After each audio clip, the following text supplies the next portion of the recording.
C'est pour nous un immense plaisir de vous accueillir ce matin à l'Office de la protection du citoyen à l'occasion de la signature du protocole d'accord entre l'OPC et le RENACSA.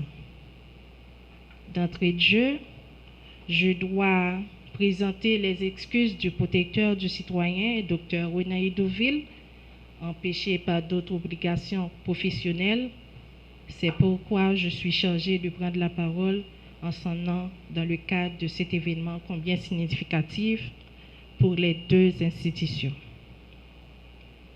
Mesdames et messieurs, ce partenariat va permettre à l'Office de la protection du citoyen de poursuivre sa campagne nationale sur le droit à la santé lancée le 10 décembre 2020, tel qu'il a été prévu dans son plan opérationnel 2020-2021. En d'autres termes, l'OPC a un grand intérêt dans cet accord visant la protection des vies, la santé de nos concitoyens, de nos concitoyennes par le don volontaire de sang. Nous voulons permettre à chaque citoyen, à chaque citoyenne, sans considération d'orientation sexuelle, religieuse ou d'appartenance politique, d'avoir le droit de donner ou de recevoir le sang. À partir de ce partenariat, nous marquons ainsi une nouvelle étape dans la lutte contre toutes les formes de discrimination.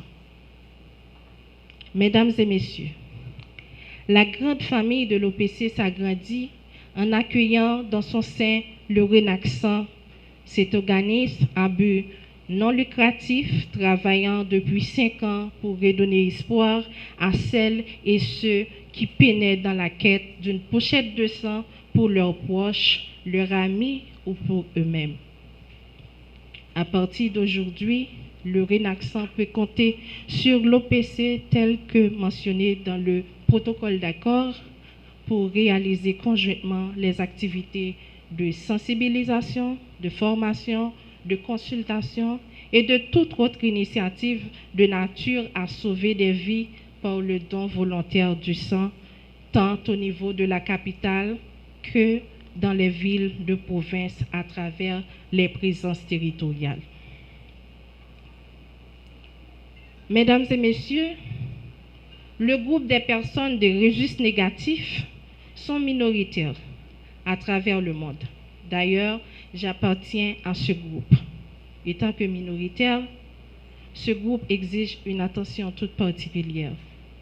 En ce sens, l'OPC a une responsabilité en partenariat avec le RENACSA de promouvoir les droits de cette minorité contre toute forme d'abus et de violation axée sur les discriminations par la sensibilisation de la population sur le don volontaire du sang.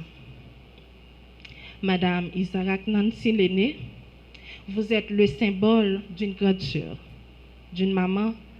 Vous vous préoccupez de vos frères et sœurs avec un intérêt et un enthousiasme inconditionnel. La cérémonie de signature d'aujourd'hui se réalise dans un contexte extrêmement difficile pour bon nombre d'entre nous ici présents. Nous disons dans un contexte extrêmement difficile, non seulement au niveau du pays en général, mais aussi au niveau de RENACSA et de la corporation journalistique. Vous n'êtes pas sans savoir que notre porte-parole, le journaliste Jean-Tony Lorté, est kidnappé et séquestré depuis vendredi dernier et que nous réclamons encore sans succès sa libération inconditionnelle.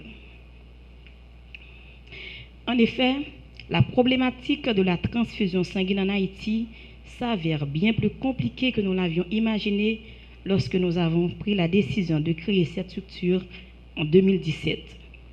En témoignent ces chiffres disponibles officiellement font état de seulement 70 à 80 000 pochettes de sang pour répondre annuellement aux besoins de la population nationale dans un contexte où les demandes affluent et augmentent de manière exponentielle.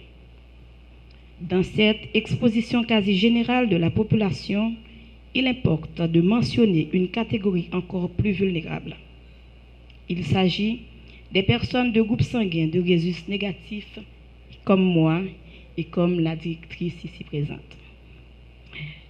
O rhésus négatif, A rhésus négatif, B rhésus négatif et AB rhésus négatif, qui sont chiffrés à 15% au niveau mondial et moins de 3% en Haïti. Une réalité identique dans tous les pays noirs. Ils sont parmi les plus rares au monde et ont besoin, spécifiquement en matière de transfusion sanguine, des besoins appropriés à leur situation. Et c'est justement là que se situe le travail spécifique de Renaxan visant à répertorier ces personnes sur tout le territoire national et constituer diverses cellules de donneurs, notamment dans les régions les plus reculées. En dépit des difficultés, on peut se féliciter d'être à ce niveau-là sur la bonne voie. Avec en effet le support du Conseil national de la société civile haïtienne, nous avons entamé une première tournée dans les autres villes du pays. Un grand merci à M. Joseph Domingue Orgela, le coordonnateur du Conseil national, pour son accompagnement.